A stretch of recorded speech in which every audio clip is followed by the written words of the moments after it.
Sorry.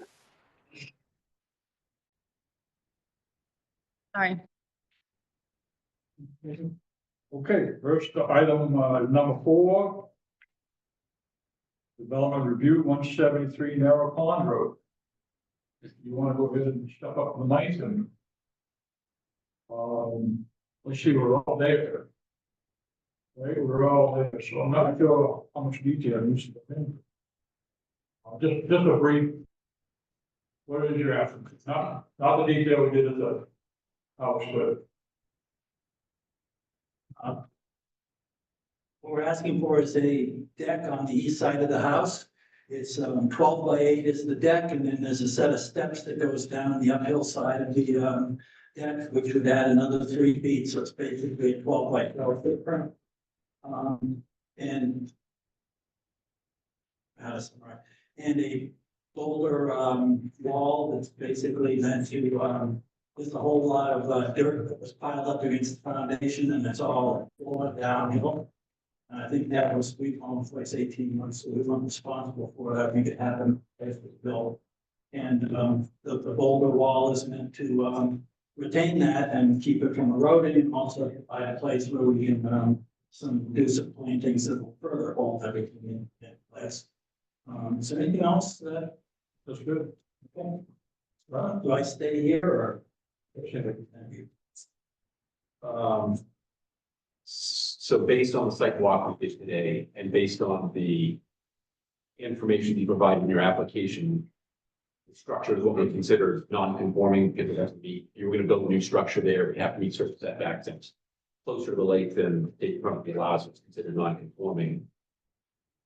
From what I can tell, at least one corner of the deck is going to be, would make the structure more non-conforming, as opposed to less non-conforming. I think one of the, here, I put my measurements here.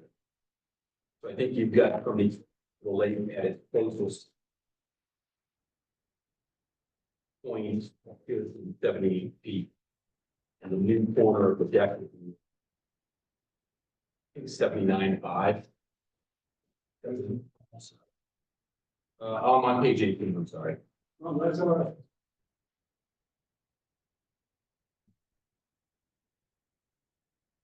Yes. So from the edge of the eave of the structure is 78 feet. The corner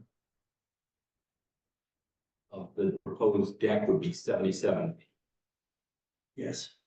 So that would make it more non-conforming, less legal. So I think we would need to do something to reconfigure that, either that corner of the deck, perhaps, maybe it's rounded off. So that you're not gonna, instead of having a square corner, which is closer to the lake, you might need to do something with the deck. So that it's gonna be no closer to the lake than the 70. And Brett, what is that number? Is that 1 foot? It's 78, yeah, so Yeah. 78 feet is the shortest distance from the existing structure to the water. So in the deck was 1 foot closer, so it's 77. 1 foot. So it's 1 foot closer. So that range you're talking about, take care of that 1 foot. Yes, yes, Thank you. that's all I've got. All right. Mr. Chairman, I apologize. I just want to make sure I understood that comment because I was distracted for a moment. You were speaking to the 75-foot setback. Then in fact, the deck, there is a portion that it would be closer, more non-conforming. Yes, the Okay. existing structure. Okay, thank you. That's the Thank you. comment. Yes, including, yes. Yeah, no, that was really my only question. I guess my second question would be, just our site visit at the site, is there anything we need to control runoff? Right now, the downspout comes down and dumps directly onto the lawn. There was, obviously the tire tracks where people have driven in and disturbed the earth down there. Is there something we could do to allow that vegetation to come back on the flat area further? Protect the lake a little bit more, just as we're doing a project. That's one of my thoughts is, can we ask the applicant to stop mowing within, 15 feet of those trees to give us more of a 20 to 25 foot buffer up against the lake that's not treated. It's okay to, knock it down once a year, but not actually mow it on a regular basis. You understand the? I mean, I'm happy to do that. There is one section there that nothing grows, and I believe that the reason for that is that what is already eroded down and it kind of puddles there. It's just all sandy and throwing grass seed and everything there and nothing grows. But I'm happy to do that. I also think it's something that we can do with the outlet for the downspout to move that over someplace where it has more chance to soak in. It may be something you could do if you're building right, because it goes right where the rock garden is. Yeah, It may be something you could make that work into your drainage system. I don't want to undermine the footings of your rock walls and have sediment collapse there, because I know why you're doing that. But hopefully they can integrate that and have the water go into those beds and not directly onto the ground. I agree. Salt control. Yeah. Yes, potentially. I mean, if they staggered it, had it sloped, and if they're gonna do a stair step, if it dumps into that upper bin, it's gonna stay there. It's not gonna, even if it's splashed over, it just goes to the second one. But you just have to make sure you don't kill all the planes when you do it, because it's gonna come down with velocity.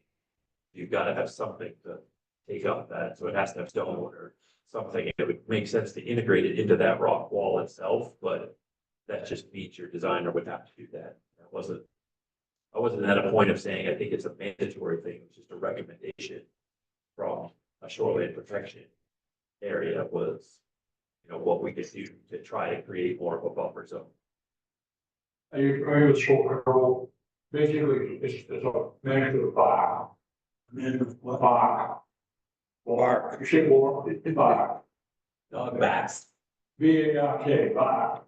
Erosion control. Erosion control. Erosion control mix, we call it bark. Anyway, it's slope control, which is a coarse mix that is not, it does not wash away and creates a mesh so that the water freezes it. It works quite well on those kinds of situations. You're talking down close to the lake.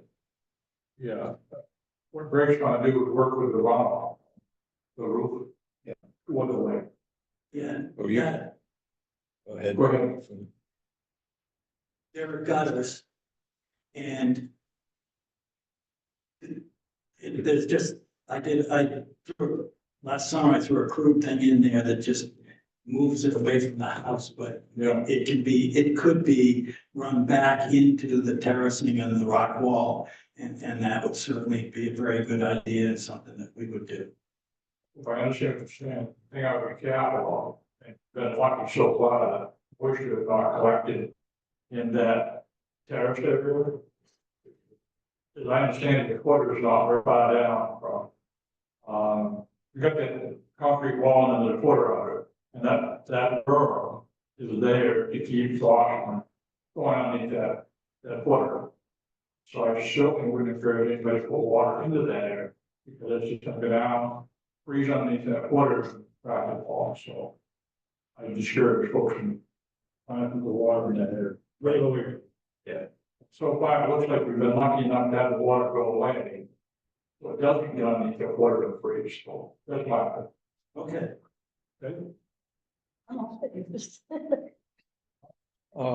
Yeah, I was just wondering, you got those concrete blocks back there forming a wall?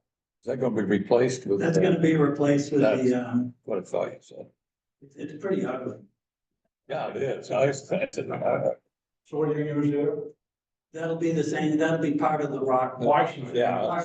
I'm calling it a boulder wall rather than a rock wall. Yeah.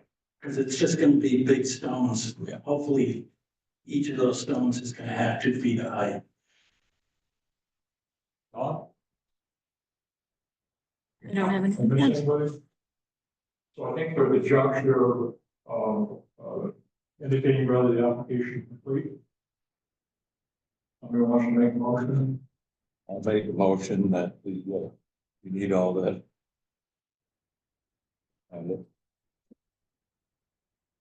I'll make a motion that the 173 Narrows Pond Road, map 29 lot 5, Atherton and Ralph Nodine, consideration of a conditional use permit application to allow the construction of a deck in the shoreline zone.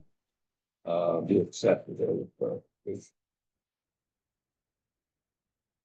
Your second? Any discussion? All in favor? Well, before, I was considering putting the only condition on that is to make sure that the deck is changed.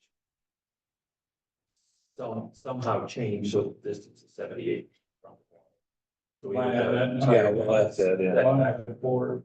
the entire deck can be set back a foot, or you could angle the front board, or you could come up 3 feet and then step it in a couple feet and then go.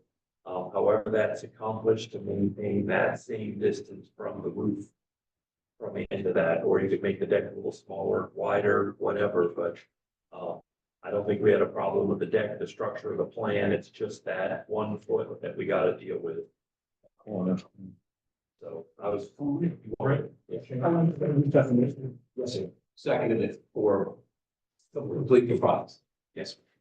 There ain't no Sample language. other input, all in favor? All in favor? Yeah, that's good. Okay, next, further discussion about approval of. That's good. Yeah, I would just like to see a revised, drawing indicating that it's gonna be in conformance with the setback. You understand? I see how the drawing revised, and all that stuff. Yes, sir. Aaron? You good? Good. Tom? No. Input from the public?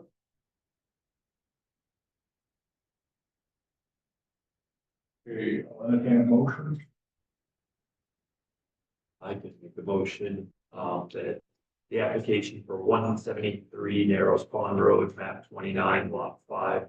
Catherine and Ralph Nadine, consideration of a conditional use permit application or to allow construction of a deck dwelling district be approved with the following condition, that the deck is going to be no larger in area than what we've approved here, and that the design is going to change to be making sure the outer corner and the entire deck structure stays at 78 foot from the water line distance. Anyone? Well, a revised drawing, but that'll be really, Mark can approve it. All we need is, that needs to go into the application, revised drawing before the permit's issued. For us, it just needs to maintain that 78 foot distance.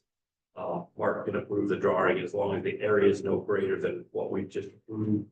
It's approved in my mind. I assume that includes the terrace. Yep. Alcohol. Yeah, that's the whole project. I hear a second. I'm sorry. And that includes the steps, right? Yes, the same area you've got, just redesigning to, so as long as it doesn't exceed that size, you're approved, as long as it maintains that 78 foot distance. And it's only that 1 foot. I hear a second. Anyone second? Further discussion on the motion? To say, the application was great, had all the information we really needed. Did a good job. Thank you. Thank you. All in favor? Opposed? So moved. Okay, thank you. Thank you very much. You're welcome. Appreciate your. Thank you here to do it. Enjoy your deck that's coming. Yeah, thank you. Thanks. Okay, next on the agenda is elected officers. How do you want to start? You want to do secretary first? Chairman first, vice chairman, how do you want to? Huh? Chairman. Chairman first. Chairman can take over. I'll accept nomination for chairman. Fine. I recommend you. Motion. That's about. A second. Any other nomination? Then a motion for nomination cease. I'll make a motion that Nomination cease. I hear a second. Second. All in favor? Now we vote on the motion, Betty will. All in favor of, Betty, nomination. Mr. Chairman, I apologize. What was that second motion? I didn't understand. Motion to, Nomination cease. not familiar with that. Like we close nomination. Oh, I'm sorry. It keeps the door open. Okay. In case there are one, Okay, thank you. Apologize. attack. Got it. All in favor? Oh, wait. Thank you. Next is vice chair. I'll entertain motion for vice chair. Nominate Betty. Second. Any other nominations? Entertain a motion to nominate cease. Seconded. No. Oh, I'll make a motion. I'll second it. All in favor? Okay. All in favor of Betty's nomination for vice chair? All in favor? Opposed? Showing favor? Okay. Commenting. Secretary's another option, right? Entertain a motion for a nomination for secretary. Nominate Jamie. Your second. I'll second that. Any other nomination? Motion to cease nomination. I didn't see Second. nomination. Brett, Greg seconded. All in favor of this motion?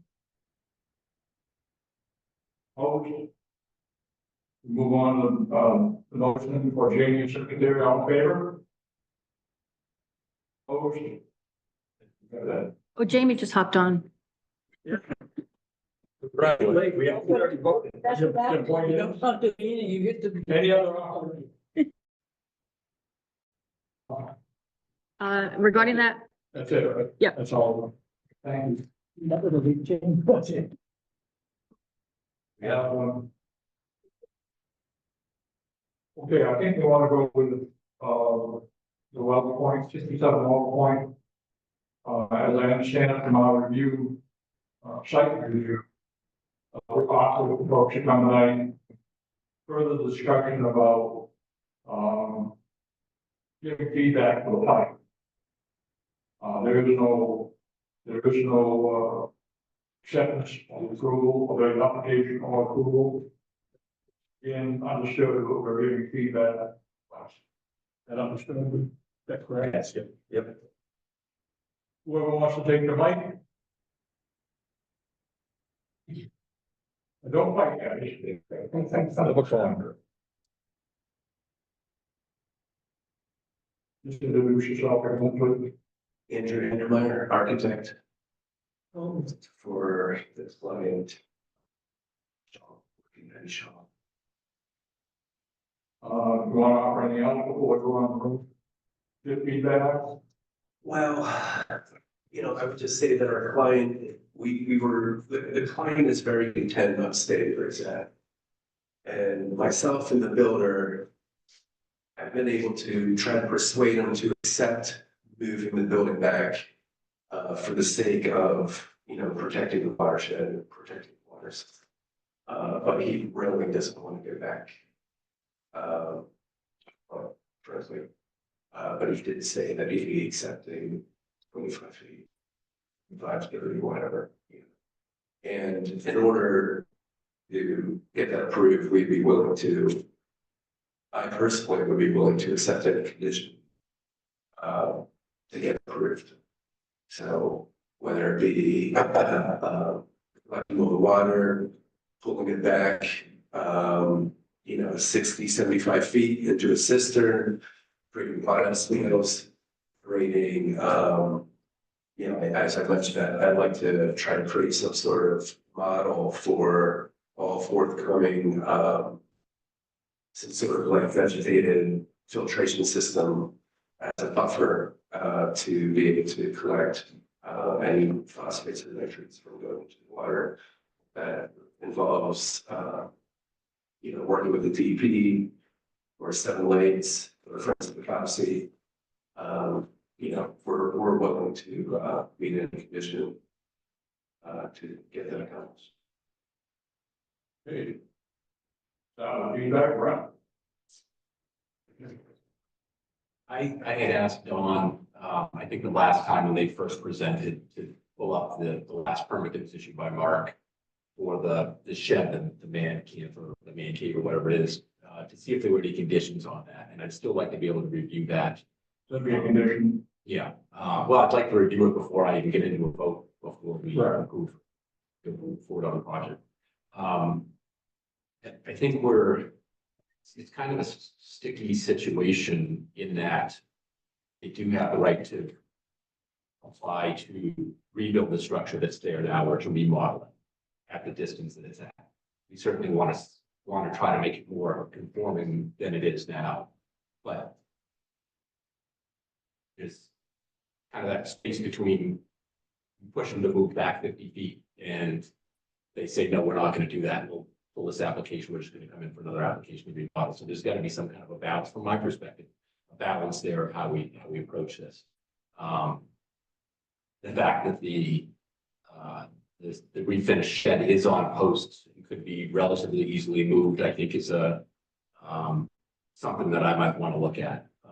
If we're looking to move the existing residential structure back further. But again, I'd like to see what those conditions are on the existing permit, to see if there's anything that says, you know, if there's anything more on the record about the building already been expanded to achieve its 30% expansion or anything along those lines. So that's my initial feedback. Yeah, I think I'm in line with Brent, is finding that balance between the two. I mean, our initial training, the guidance we get from the Maine Shoreland zoning requires to say, if the structure can be moved back to 100 feet, do it, period, end of story. This is a case where, because you have water on two sides, you have some intersecting structures, and the land is relatively flat. There is the potential to help us collect and manage the water a little better, the runoff a little better. The non-conforming structure is very close to the water. And like Brent said, the applicant has the option to rebuild as is, to rebuild the existing structure and leave it that close to the water. So that's sort of where I'm at, is can we find a balance that's, you know, acceptable to everybody? I mean, my first thought was, well, we should pull that building back to the distance that the other building's back. That was sort of just in my head, kind of my first thought is, you know, then you're not, I understand, you know, pulling it back to 100 feet, you'd be looking at your shed. I didn't even really consider moving it, and I'm just talking out loud to say, you know, because that's really what it's going to come down to, is a judgment call here, is what is the minimal impact we can come up with. You've already got a non-conforming structure right on the property. This structure is very non-conforming on height, size, location. I mean, everything is non-conforming. So whatever we can do to reduce that, I think would be ideal. And you know, I know in the plan you had garage and other things they wanted to add. Yeah. But that was, you know, right at that 100-foot corner, which I didn't really have a problem with that. It really kind of says the entire structure is going to be non-conforming.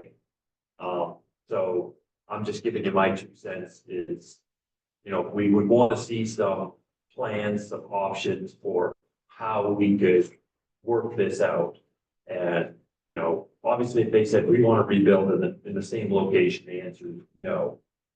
If they wanted to move it back 25 feet, I think we're still kind of leaning against no.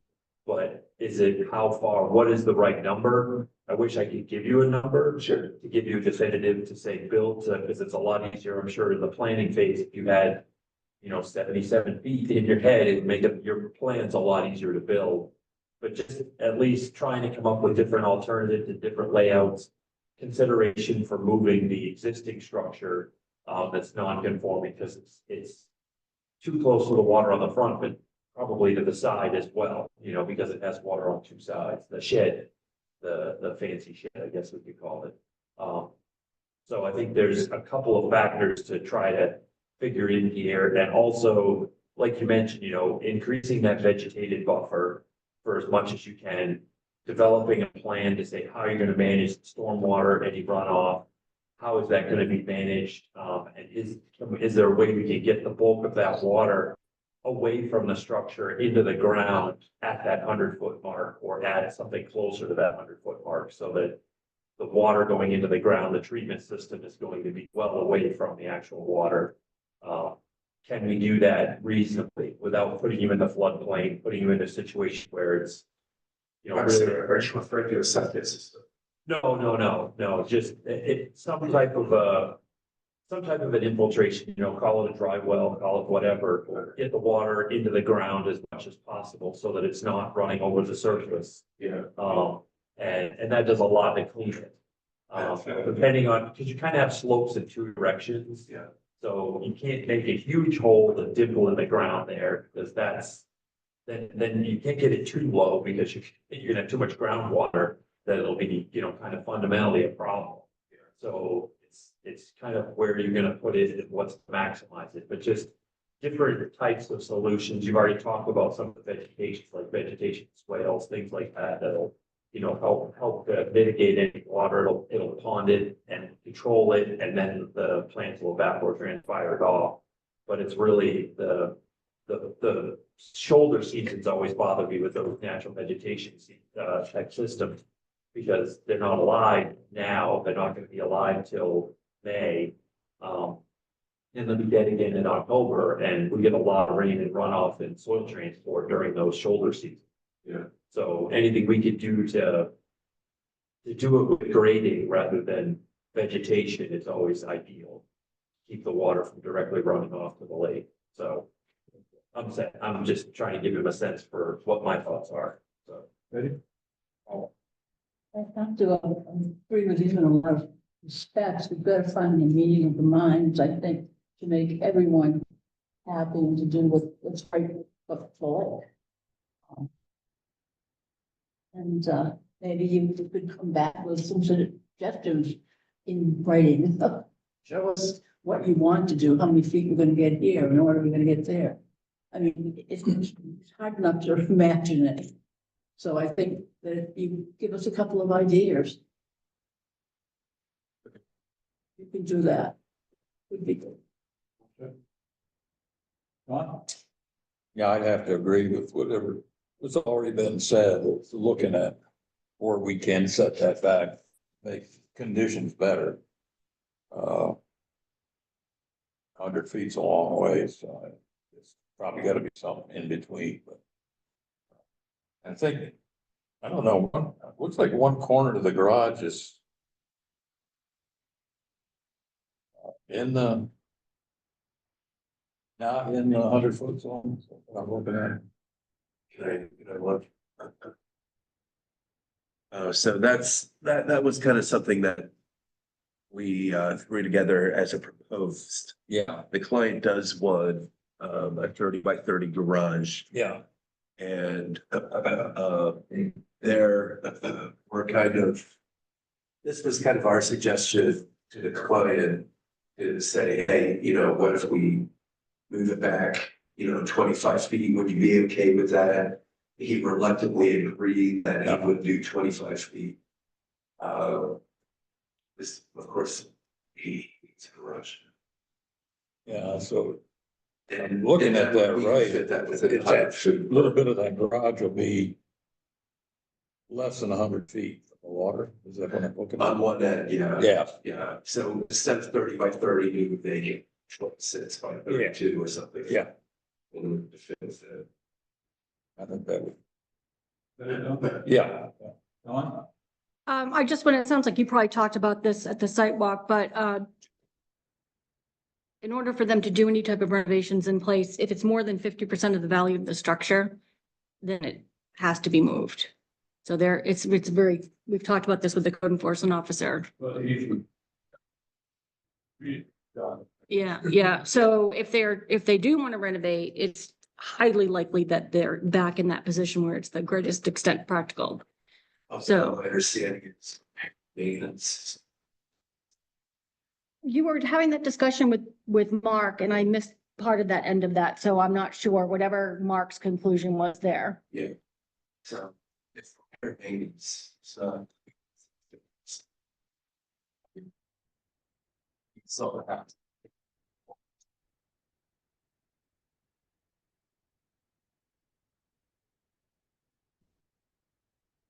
Once we got it.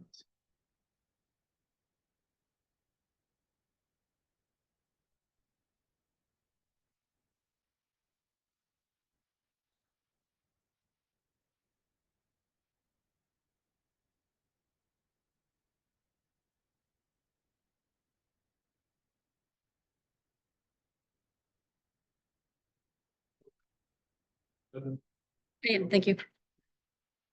They made the decision, to stay where they. Says that he was 50%. You want to need it. You Well, we wouldn't put a new foundation because that would be considered, yeah, we would have to simply repair and maintain the foundation that's existing. It's not ideal for anyone. It's not ideal for the builder, certainly. So, yeah, I mean, so, yeah, we'd like to move it back. Okay, this is my feedback. You all tell me. We agree. Legendary dimension. But standing there, it looked to me like, lack of a better word, compromise. Moving the structure back so the front of the new structure was even with the building we were in. Yeah, Front should be even, which I think is somewhere around 60. That's what we were guessing, yeah, 60, yes. so, yeah, No, yeah. move the front of the house is toward the lake, Yeah. back, even with that building we were in. Yes. That's what I looked at as a good call. I guess from there, you allow 50% or 30% expansion.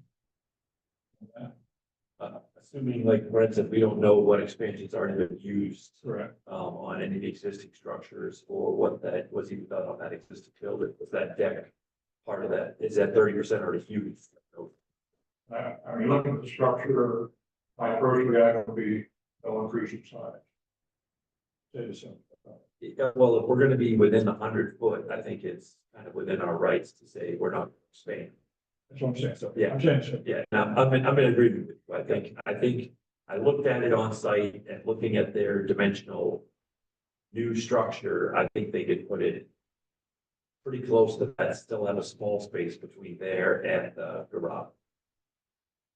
And it would be, I mean, my guess would be someplace in the 60s from the water. Do you agree with that? That's, I mean, I thought that's doable, whether the client would accept that or whatever, that's another discussion. Yeah. But it's just, that's something that I thought would be a reasonable compromise, still allowing them to put the garage in, which would be 100 foot away in all dimensions, so. And no expansion. And no expansion, again, it would be nice to know what was done already. Yeah. Because I think that. I understand I need that. to limit that without knowing if it's never been expanded on. But again, that's kind of my take, is that, Then that's agree with that. I understand, the research on this. yeah, Is that what you're saying? yeah, can I show you what I'm looking at? I'll show this to you after, well.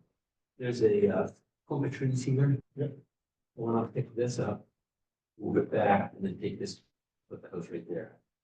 I think to try to jam, if you're just gonna take this structure, jam it back, and jam it back in here, you're gonna get. What was structure, move this back. Yeah. Mhm. Yeah, Or also. that's kind of what I'm. You're proposing to actually move that. Just look at that, yeah. Yeah, we just have to keep it away from this shoreline. We don't want to, we can't make this closer. Well, yeah, I'm just saying, what's the house access. Yep, I think you could But probably, be the same distance. it could be the same distance for wide, and And then, maybe further. and then fly this one back. Perfect. Do you agree with that? Yeah. I wasn't thinking about the tree cabin, but that probably. Otherwise, the new building would be right up against. Yeah. Right. The easy way, actually, to It could look be. at that and then Could be. it would be unsightly. This is, should be that. You could do it. So, Yeah, otherwise the building could also be touched. Yeah, it would be. then potentially to locate that structure here to this. conforming. Did that part of the building, but then probably beyond the 100 foot, the backside. Is it here or is it in? Yeah, because Stick this door on and plot right there, so. It sounds like, and I like to go to sidewalks, I apologize, I wasn't there, that there are specific Yeah. conditions at this site that could be documented as to how that decision was made so that in the future, it's, yeah. I think, yeah, I mean, I think the I would feel very comfortable that I know I should easily write up or say, we, you know, we declined to use the best extended factor. And we are making the structure and the plans more conforming. He should Not have. this less conform to the state standard. So, thinking, I think I think the board, again, telephone, well, feedback from you. The town, and we're in agreement that we could consider that approach. And, Right, and that's an interpretation on our side. The strict letter of the state statute would be no, it has to be on time. But again, we have that letter. I think we have that Latin because the structure already, the non-conforming structure, if we're decreasing its non-conforming. Decreasing on. Right, it's non-conforming structure right now. Right. And we're decreasing that by making it further from the water. Sure. So that's where we're decreasing. Um, So it sounds like right now they got two choices, the one that we're offering. Yeah. Which sounds like what goal to consider. The second one is, what are they available to do with what structure you have, which is, any questions? thank you. Thank And it really was a big help for us to look at that today. Yeah. To arrive at that conclusion. So I look forward to hearing back from you folks. Thank you. Thank you. Okay, next on the agenda, number 6, is that right?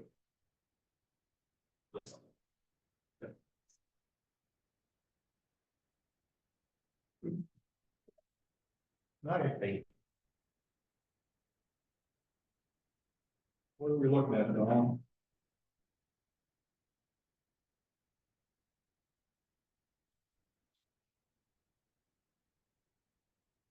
Corinne, I just want to comment that I did have the note to follow up on your request in the minutes that are, so I apologize. It didn't make it onto my task list from my notes. So we'll get these caught up. Which is in Do you have the note for Brett? So look at that. I'm gonna come in tomorrow. I think she's got a full.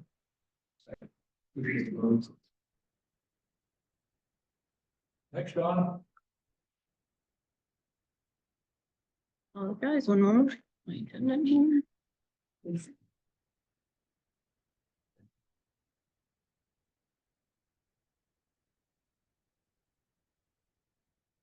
If I could, so we had the discussion of conditional use application submittal requirements that we've been discussing. If I could jump over that. The capital improvement plan, I was asked by the town manager, or the departments were, to submit 3 top capital improvements in an estimated cost, and the deadline was today. So I said, well, could I submit them tomorrow? Because it's a planning board meeting. I know the planning board wants to weigh in. So I didn't have a lot of time to come up with any costs or any, so I just have a couple of things I want to put before you to see if you were interested in endorsing it. And then I would put it to them tomorrow. So, or to the town manager who will be putting it to the council. So we have a new finance director, the manager is relatively new, so they're updating this process, this whole capital improvements plan. And we had talked about that this committee is interested in looking at gleaning up things from the comprehensive plan and the things that you're being tasked. One of the things 2 things really floated to the surface for me in terms of short term and capital outlays, I mean, it's long-term, but, there's a lot of goals and objectives, and one of your top 4 that you had identified was, pertaining to consider allowing more dense development through zoning techniques and locations within walking distance of town amenities in the village. The town had applied for a grant to improve sidewalks downtown, and we just found out that that was not accepted. It was accepted, but there were other projects that had higher need, so we weren't granted that. And so I would suggest that the board weigh in and prioritize sidewalk in the downtown, either for, improvements and expansion, however you may be interested in wording that. I met with the public works director today and we talked about any number of things, but he is looking to establish, he's looking at software because we don't currently have a pavement tracking system. I'm sorry, that may not be the correct terminology, but and when he does that, he'll be able to prioritize, where the repairs and where significant work needs to be made, and it'll be formulated as opposed to just, people kind of guessing.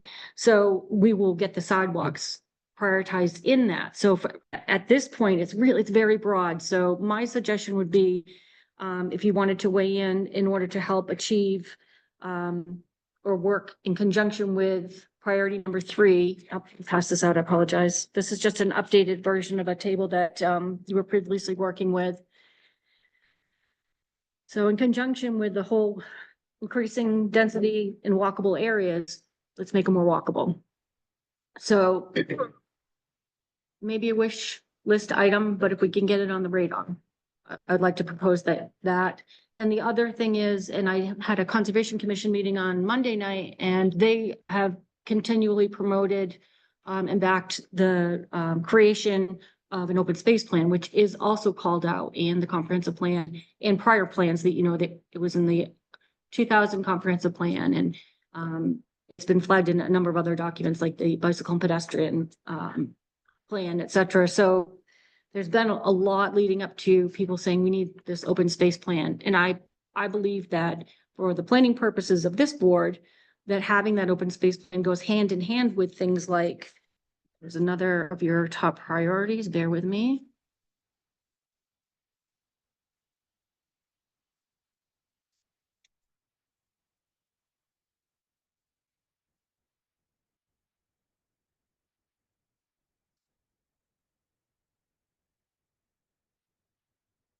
And I apologize, I guess it's not in the top 6, but there's talk about looking at, or there are goals and objectives around looking at the town and where it's appropriate to have more densities, the crux of it.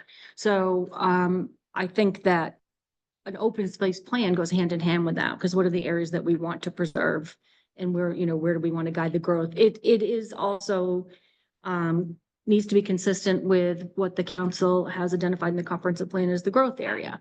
But there should be more into that. There could be more that goes into that as to determination where that would be. Right now, it's just where the stormwater is in the village district. So there could be more analysis that goes into that and a more thoughtful discussion and outcome. And I think that the open space plan would certainly back that up. So those are the 2 things. They're not capital outlay. That's not a capital outlay item. However, we'll use a big ticket. I know it's not a very personal word, but it's a costly item. And the Conservation Commission, we had put some numbers together, and 50,000 was the high end of what we had found to have that plan created. So we found something as low as 19. It was very rudimentary, but it was a start. So anywhere, I'd say between 20 and 50 is what those ballpark numbers are. So those are the 2 things that I would say, given the not having a lot of time to have this discussion and analysis, but wanting to get some things on the radar in terms of being financially supported. Those are the pieces that I would recommend. And I know that doesn't give you a lot to work with. I've just received this information, and we talked, I know you did want to weigh in though. So I wanted to bring it to you at least at this level and have that conversation, see if you are supportive of those, or if you have other ideas, or if you think geez, it's premature, we don't have enough information this year to weigh in, whatever that looks like to you, I'm happy to move forward to the council and the town manager. So what is it you have to give them? On what we're gonna work on? Three capital improvements, capital outlay, Capital. and they have defined it as, it's in our comprehensive plan. The creation improvement of this capital improvement planning process. And it's $5,000. It's usually 10 years and a dollar amount. In this instance, I believe it was $5,000 is what they were looking at. So it is, they would be items that are over that dollar amount. But they're not fixtures. They're, it's not, the plan is not a fixture, but it's a significant outlay of capital. So that's what my recommendation is.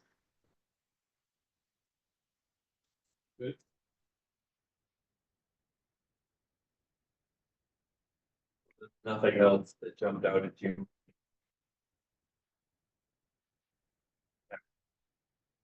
Planning in.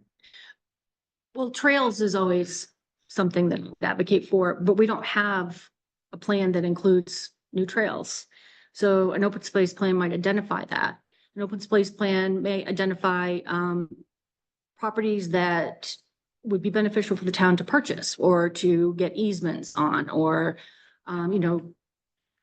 there could be capital outlay as a result of that plan.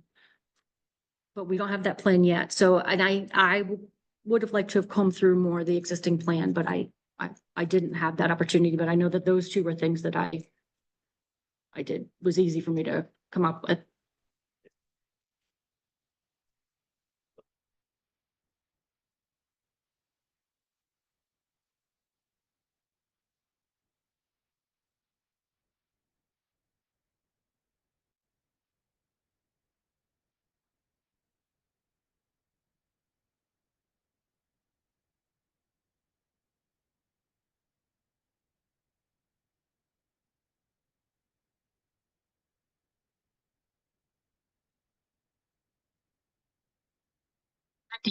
$75. Geez. I found it. Yes, yep.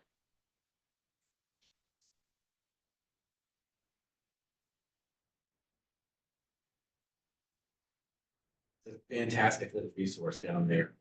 And it's a part of the it's kind of a shithole. Parking lot, you try to bring the boat trailer in there, even for little tiny folks, got big potholes in there, parking is a mess. The gazebo, everything about that is, I think they put a ton of money into it at one point. And just didn't maintain it. They're looking to do concerts down there again, so we've got all kinds of people going there on Sundays. Like right there, I think it's a great attraction. Should put some money into it, fix that facility out. I have good news and bad news on that. Yes, I will, I've written it down if you all agree to that. There was, prior to my coming, but since 2020, a grant proposal, there was a study and a proposal put forward for improvements. Arnie Baker, who's an engineer who helped worked with them as a consultant. There's a document, and I will send it to you all, that has a plan for improvements. And there was a grant that was applied for, and something happened at some point where we didn't get the grant, but we have a plan. So it wouldn't be as much capital outlay as if you were starting from scratch. So there's engineering work that's done. There's, there's been input process, public input, et cetera. So thank you for bringing that up. Yes. I think that's a great. Instead of maintain. Yeah. It was- Some of it may be maintenance of it. What was there was great. So maintenance and potentially improvements would be, I think that's right, you were talking. Those dog yeah. thing. I will send you all the link. Bridge.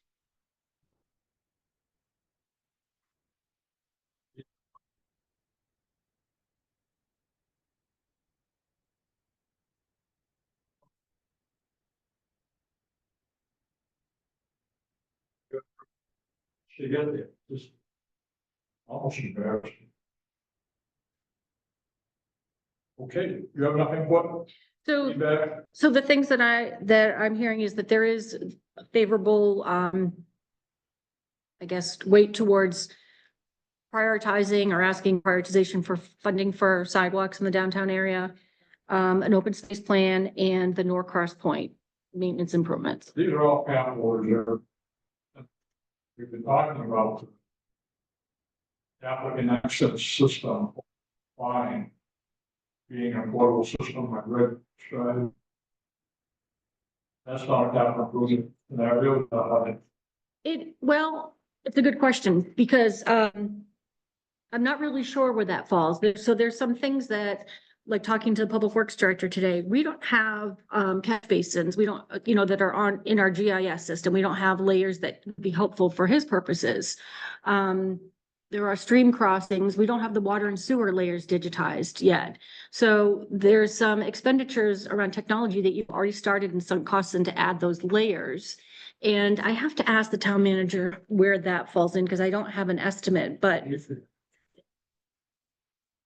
that, and yeah, and in keeping with that, technology wise, we talked about that and Greg sent me pictures of what we had talked about as far as the monitor and making things accessible to the public.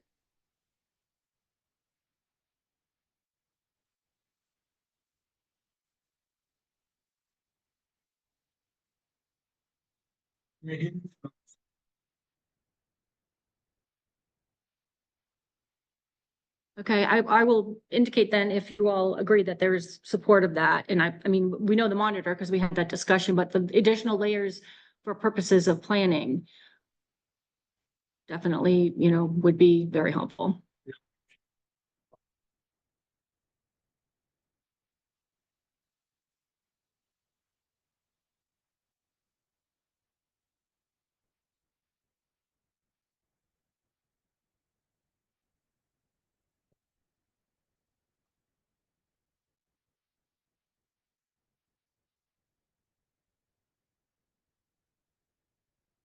The contract, we looked at, 4 different entities and we got proposals. And they, meaning myself, Deb, who is now the town clerk, who has been doing administrative work for the town manager, the then town clerk and the code enforcement officer, we all had presentations on these different systems. And we did pick one, we got the contract finalized and it's in Anthony's hands. So when he signs it, they're ready to get that going. Yeah. Yes, correct. Yes. That's from the previous budget.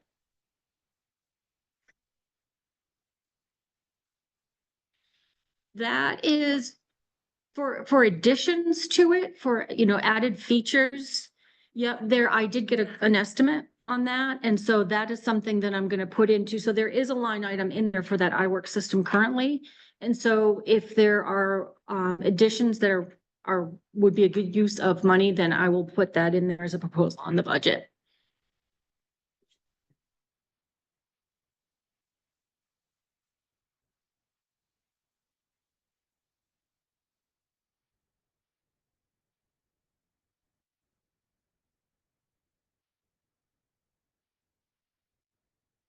Short term, capital improvements are great, see them.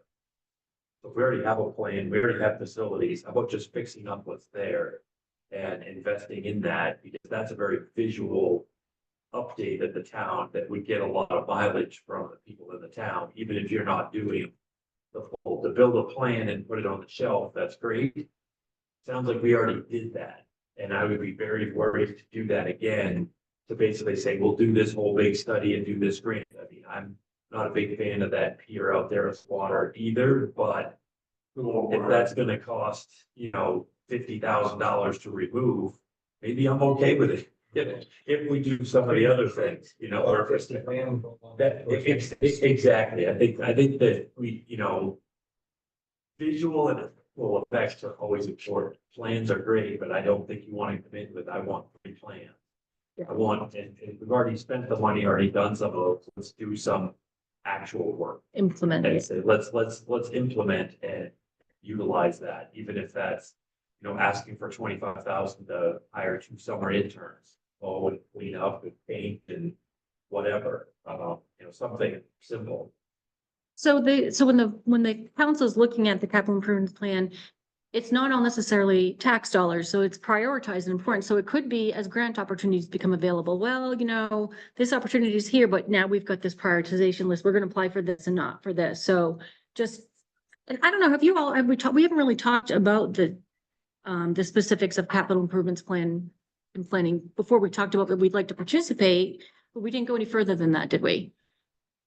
Because I can provide more information as we move forward, in anticipation of next year, actually starting the process in the fall. Have something to look at, respond to. Yeah. That's what Yeah. I was thinking.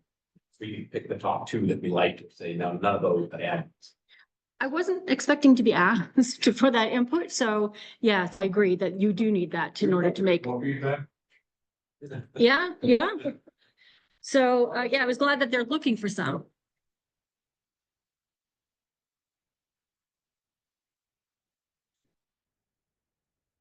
We're gonna share it.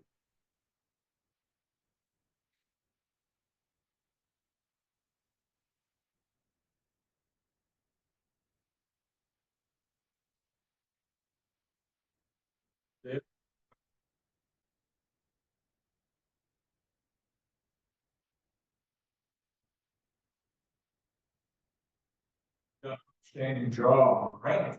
And speak the other thing, standing job, both branch, we feel here. Covering us with inspections, with volunteers and hired inspectors, those ranks, holidays on weekends throughout the summer. We're the only one today does not know. Obviously, Stream doesn't know for, and Rafterbrook doesn't know for, and Wisconsin doesn't know for. Very, I'm not sure. But there's three biggies right there that have no. And it is a significant amount of money to abate it once it appears. Really, a lot of the workshop in terms of coming and going. Not to mention the impact it has on evaluation properties that are along the waterways. So, not sure how that fits in. I don't know if council and Anthony have looked at me for budgetation, but I know right now, there's no budget to do that program. Well, after the Conservation Commission, Aaron White stopped by because he saw that we were here and he stepped into, stopped to participate. And I talked to him after the meeting and he had indicated that at prior council meeting, those different entities that you mentioned that protect the lakes were there to present to the council and talk about funding. And there was additional information that was requested of them in regards to how the money is spent. So that's actually on the table. So providing input on that right now seems very timely. Is that? It's a,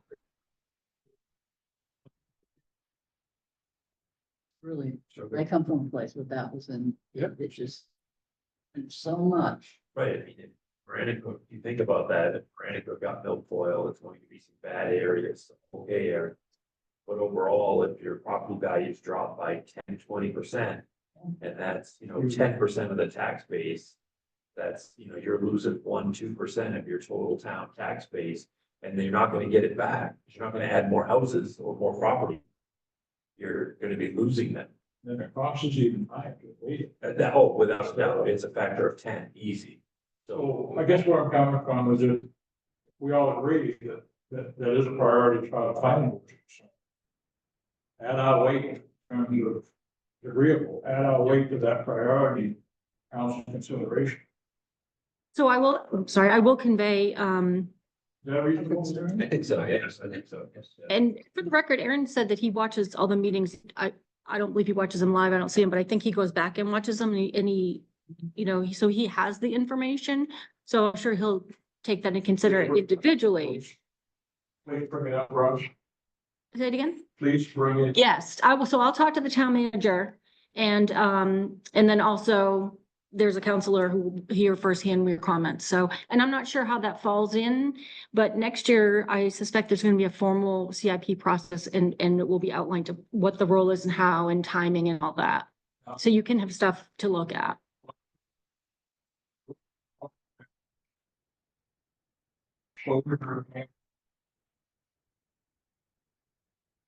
down.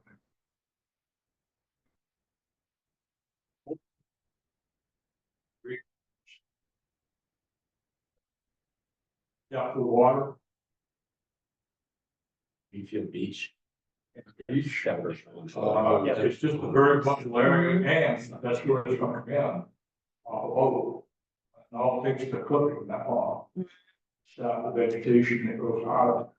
Think So my point is that once you get it, you gotta isolate those areas. Right. You can't go through them. There goes your They go boating into and- the lanes.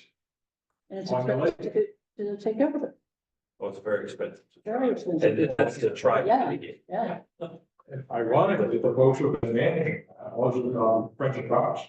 They had the boats, the divers. They were funded by DEP to some extent. Very expensive, so what do you do to help them understand our priority? That's a good one. Good one. I will convey that. Thank you. That they would end up close the boat. And the boat.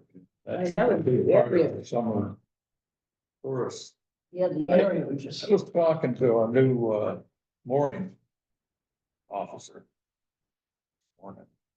And I asked him something that's kind of bugged me a little bit. It's docks down at the park. One time, those were rented on a 2-week basis. Then all of a sudden, I'm facing people that got their boats there all summer. Last I checked, it's a pretty nominal fee to.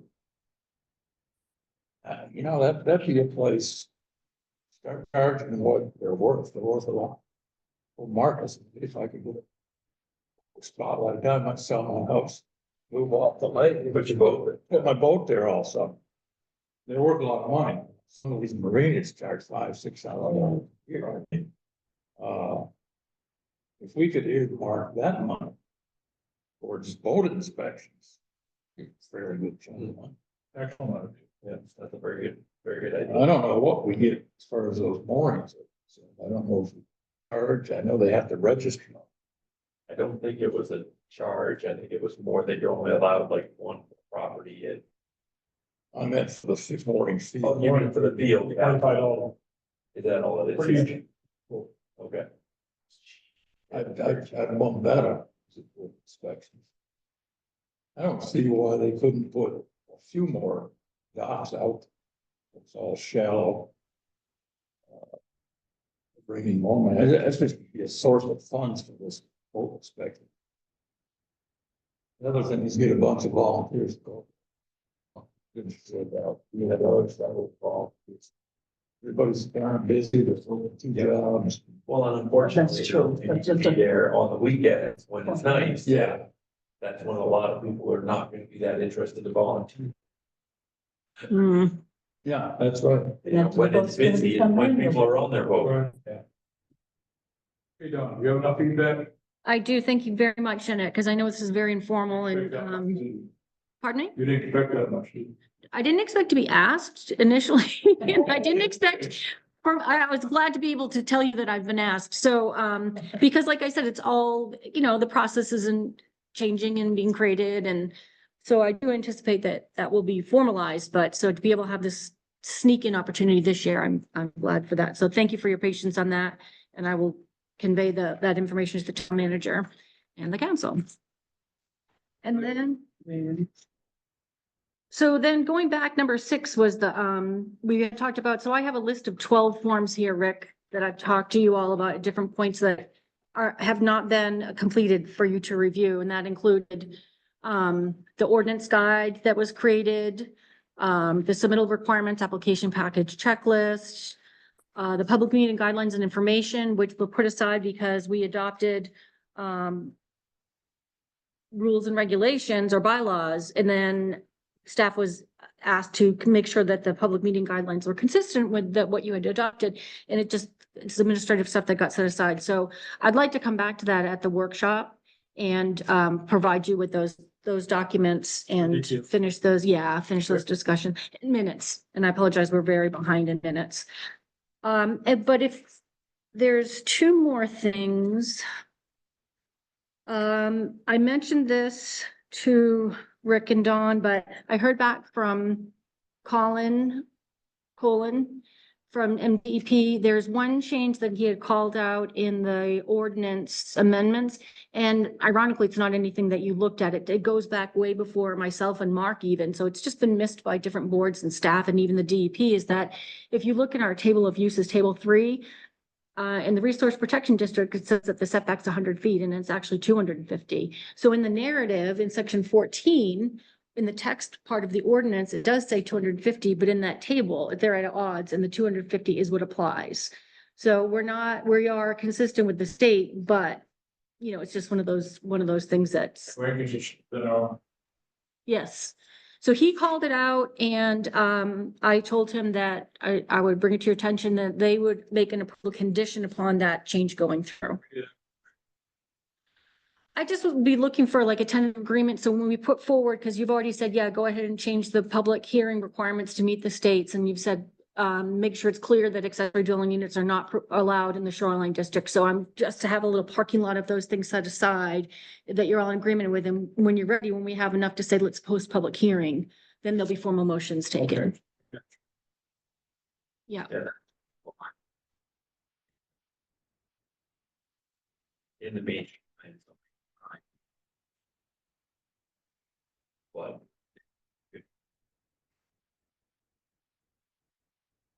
Yeah. Yeah. I think that's all clear.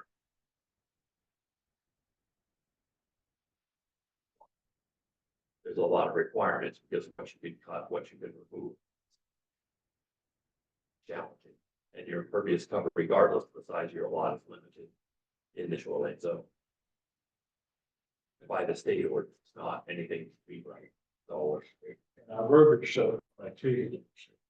So we use, in the table, we use impervious. But for the shoreline district, it's actually non-vegetated Yeah. and they're both 20%. that's a relatively new change. Oh, in the state, it was changed? Okay, wasn't aware of that. It was originally. But a lot of people didn't know what that meant. So they changed it to vegetated. Because, people, This thing- this- I have a running list. Yes. They just go, what, 5, 10? I'll check in with you at each meeting to see, because like some things, we don't want to let the thing is that it costs time and money to every time that you notice a public hearing, you take public input, it takes up your meeting time, it has to go to council agenda. I don't want to be like, pecking them to death Yeah. like a chicken, but we also don't want to span out too long. We agree to fix that. You. Yes.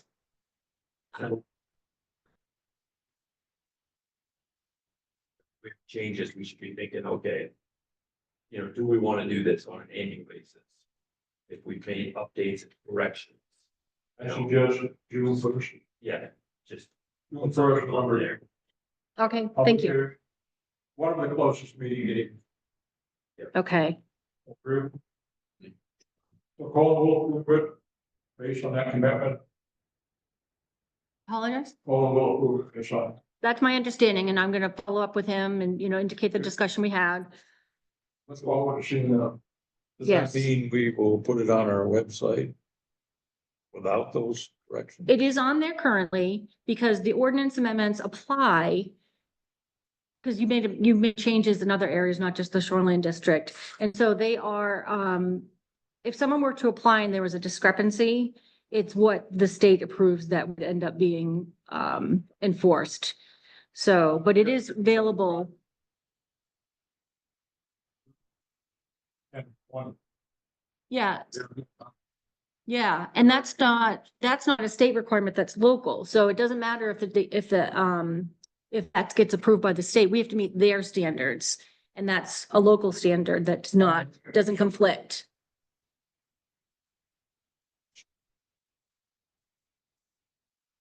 Correct. That won't change. Then the other,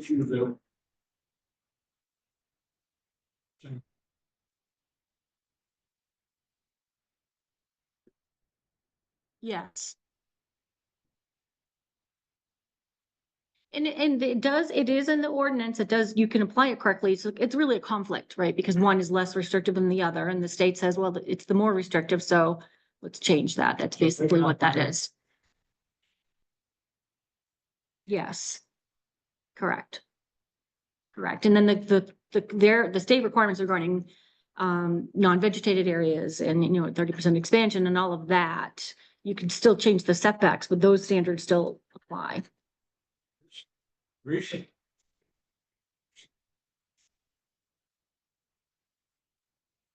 For you.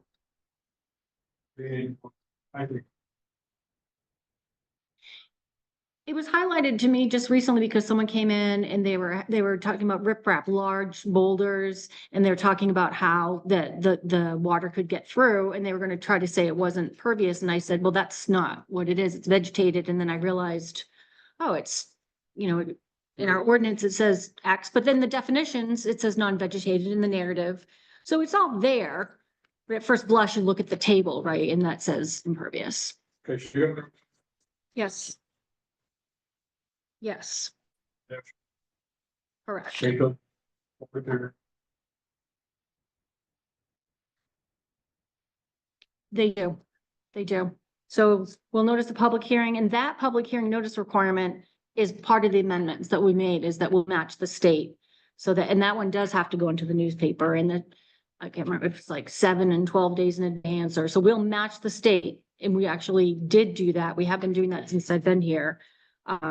So that everything that you have passed is in keeping with what the requirements were. It's not going to come back. Sorry. One more. Yeah, I know, and I yammer. So I updated this, and some of this is really, this isn't, everything that I do is public, right? Like my emails and the documents that I make and everything, but a lot of them aren't necessarily created for the public use. So this here is a document that we've been looking at. And what it is they're trying to put the work plan for the next year, your workshops, what topics you're gonna address when. So if you look at this and there's like, what the heck is that? Sometimes I just put things in there that I'm thinking about, like I put overboard discharge question mark on one of these because I thought someone mentioned that at a meeting, so I'll follow up on that. But just FYI, this is not a public document. This is just a working document that I use, and trying to work with you all to make sure that I know where you're going, what you're looking at next, so I can get you the appropriate information. So at the next workshop, the 26th of March, Bill Monagle will be here. And I had noted, and we discussed this briefly, about priority number 3 regarding natural resources. It talks about impervious surface. Now, that's not shoreland. This is across the board. And so, and I had noted, maybe this is something we should touch on when Bill's here, ask him questions. Not that you would make a decision necessarily that evening, but as part of his discussion, if we could raise that question and add that to the information that you'll to make any changes.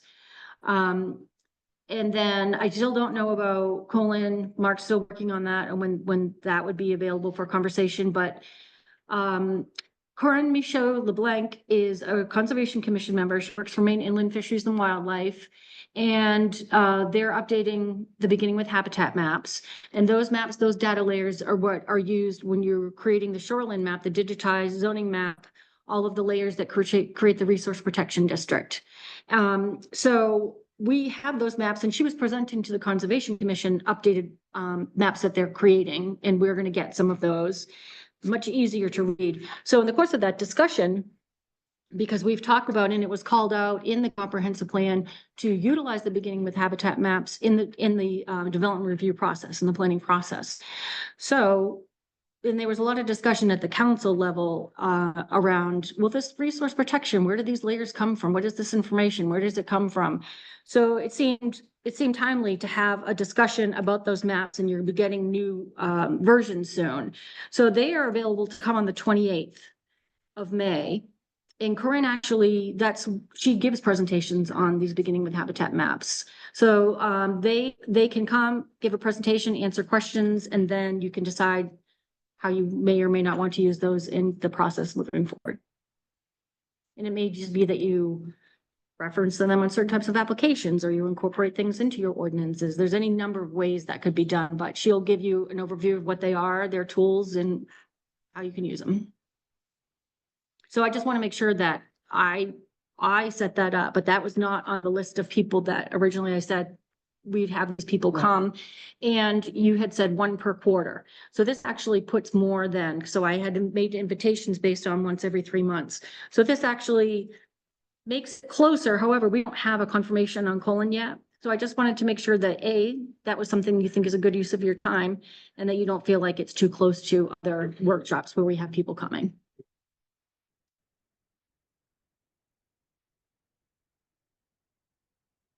Once a month, have it every day. Mm-hmm. One extra maybe behind, hopefully have. Challenging, I think to push applications back just because we had a meeting set. You know, substantial number of them, and that's all. So I think one, you're probably fine, but just let's try not to push that beyond that. Yeah, yep. And you, when you said, yeah, we'll try this workshop every other meeting format, and I feel it was clear from the board that if there are applications, you know, and we need to use that for applications, then we will. Yeah, We all agree the application. okay, I feel clear on that. So then, I wanted to ask about that, and then just in general, the priorities. So on this table to take with you, the 4 priorities from your previous discussions are on there, and I just wanted to have you look at it, and so at the next meeting, we could talk about what you want to look at. So for instance, would be a presentation on the 28th, but so like on April 23rd, what do you want to tackle for a workshop topic that night? So.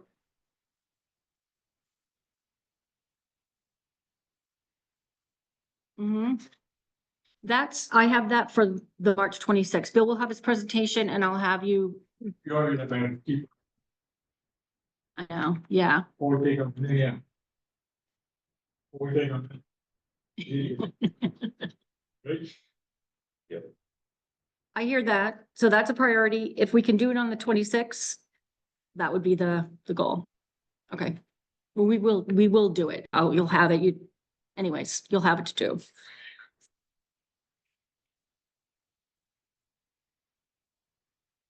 Yes. Good. I'm all set with that. So I just wanted you to be chewing on that. Do we have any vacancies on the board? There is an alternate position. I never worry about a quorum of this board. Someone asked. What is it, 2 you said? One alternate. Netherlands. Am I wrong on that? Were you appointed full-time? No. Okay. Now they're full. Yeah. Brent is an alternate. Yeah. Yeah, so there's 8. Yes, So, And what would be? It's another one of the great. I mean, you know. Nominations to.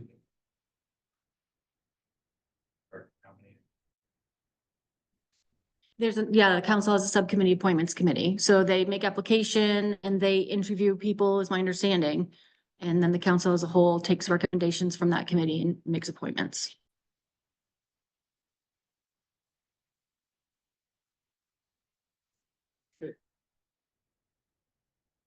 So next agenda. Probably got So there's the workshop, which would be all the application, the administrative stuff, and Bill Monagle. And then the next development review meeting, which would be the first meeting in April. I have, and what the deadline is, there was a deadline just passed and the applications weren't complete, but the condo conversion for the marina is they're working on a survey now. So that always depends on their consultant, the surveyor. I don't know what their time frame is. Like it could be a year out or 2 months. So they're dependent on that process. So I don't know when that will come back, but they do intend to come back. That's the Lakeside Marina Yeah. condo conversion.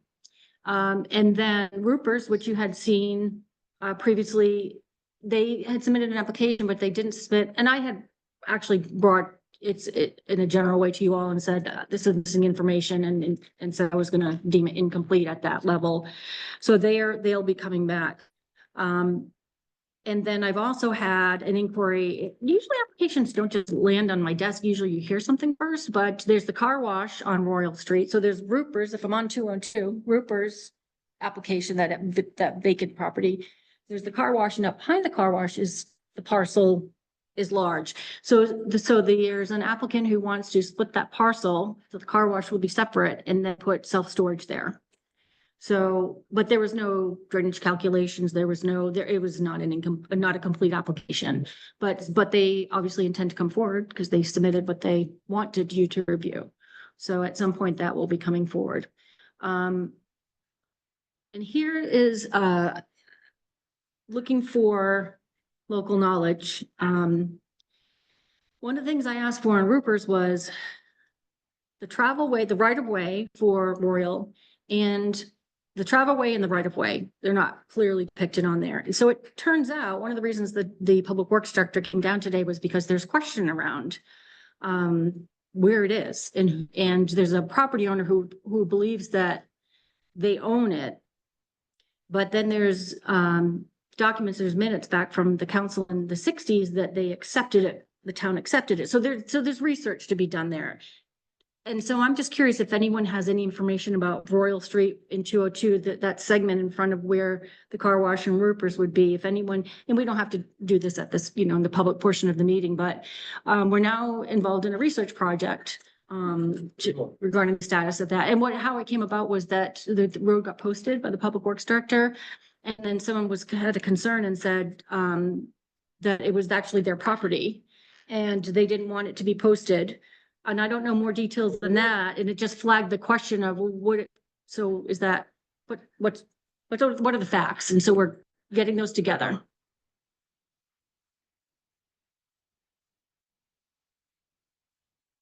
That's my understanding. I didn't see any.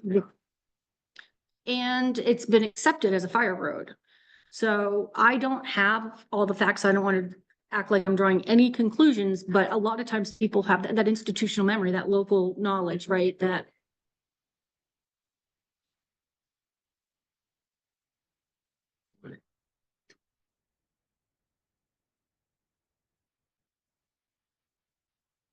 Yeah. The road? Yeah. I only live, I Yeah, live on the corners. I'm not far off the road. It's pretty long. Want that fire hydrant available. Yeah. Well, I mean, I'm saying it's personally plowed, saying it's not done for free. And, that was the first thing. If they say, no, that's mine, okay, then stop plowing. Yeah. And let the owner plow and take care of it. So that might change there. so I'm not saying that it could be very clear but we couldn't find it today. So I thought, I've got You're talking about the road. the road, the actual road, right of way. Yeah. So usually that, yeah. Yeah. Just the road itself. So you got the car wash. You've got the property across from the street. And then Royal Street itself is a separate piece. Is it? It's Seems to be. attached to the property. I guess so. adjacent. That's it's unclear to me. Not either of those properties that indicates that they have rights over that we weren't aware of. Somebody else? Like Paris Farmers Union. Yeah, I didn't have that. You don't know. Yeah, I don't know. But so if anyone has personal knowledge, it would be helpful to clarify this question. All it. Call in. If anyone. Pretty mellow. Yeah. It's amazing sometimes just, that whole institutional memories, things that you cannot find in the record, but someone goes, oh yeah, blah, blah, blah. And then. You should.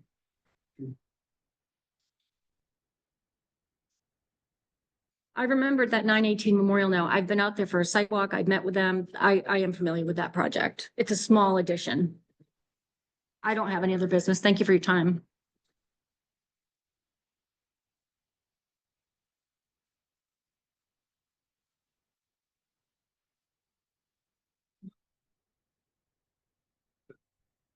No. I mean, I always could. No. Yeah.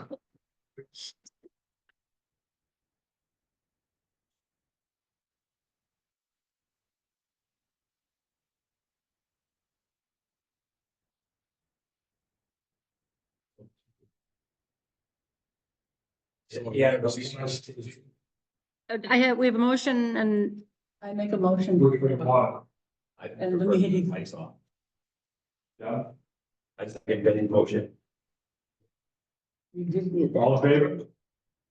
Oh, okay. So he said, so I showed him the diagram that I showed you guys. Yeah. And he said,